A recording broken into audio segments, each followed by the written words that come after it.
Hello everyone! Today I'm going to be talking to you about the Estee Lauder Double Wear Foundation. I have heard so much buzz about this in the beauty world, how long lasting it is, how much coverage it gives you, so I wanted to see if it lives up to the hype. I headed on over to my local Belk because I had a gift card and the Estee Lauder counter lady was nice enough to hook me up with a sample and match my skin tone. Pure Beige. So, I'm going to be trying it out today, letting you know what I think. I was just a little shocked at the color match, to be honest. I'm very pale. I've always been very fair-skinned, so foundations that I've used in the past would typically be called porcelain, ivory, alabaster, things along that line. So I was pretty surprised to get Pure Beige. I know it's the summer, and you know, sometimes people get a little bit darker in the summer. Not me usually. I'm very pale.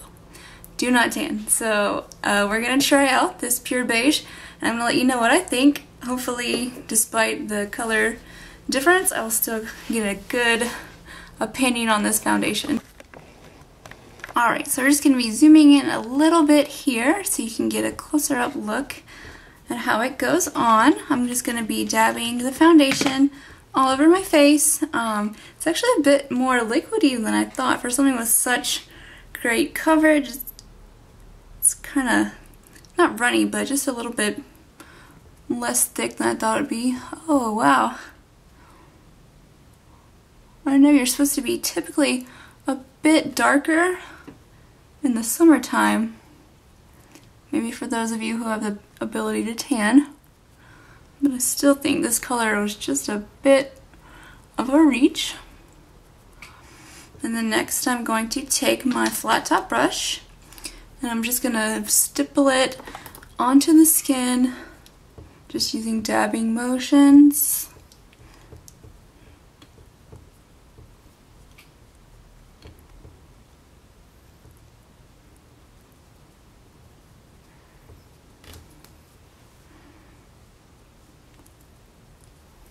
Thank God for blending.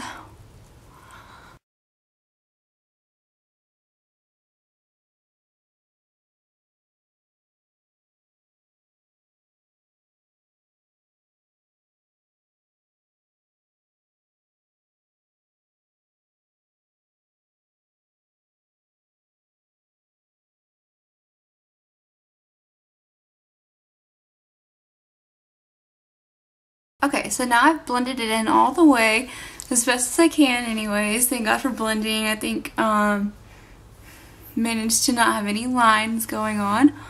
It's definitely not the color that I would pick for my skin tone normally. It's a lot darker, as you can see, than my chest.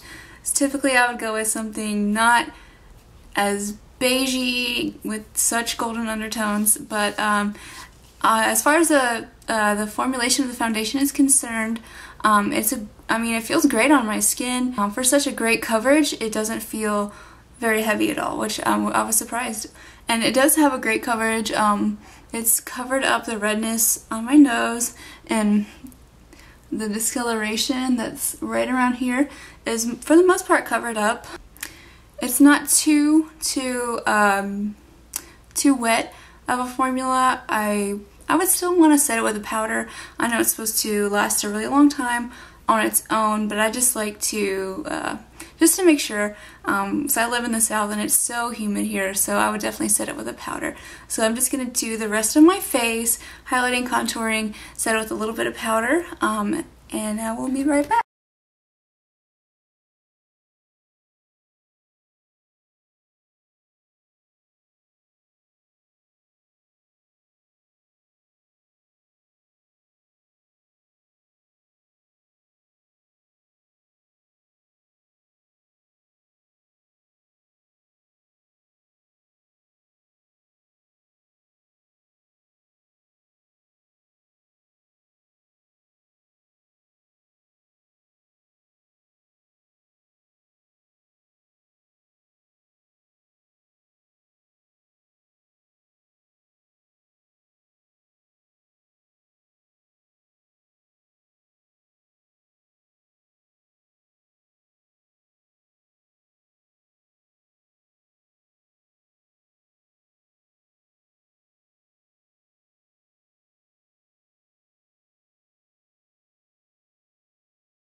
Oh, okay, so here is the finished look.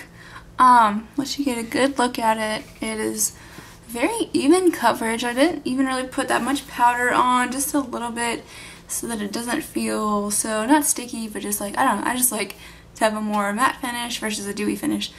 Just so I don't feel like I'm going to rub it off or anything.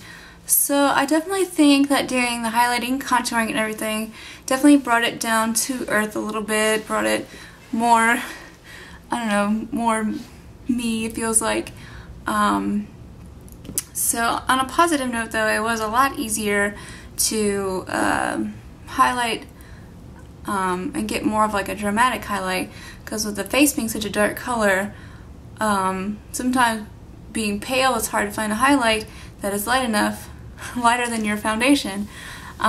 So that definitely made a big difference, and I think I got a much more dramatic highlight and contour going on. It's more dramatic than I would normally do, just for everyday, which is sort of what I was going for.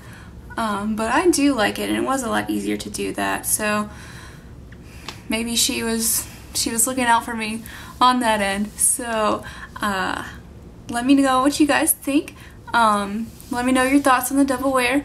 I'm gonna wear it out for the rest of the day, see how it performs. So that is it for this little mini review slash my first attempt at wearing a non-pasty foundation. I hope you guys enjoyed the video and keep watching.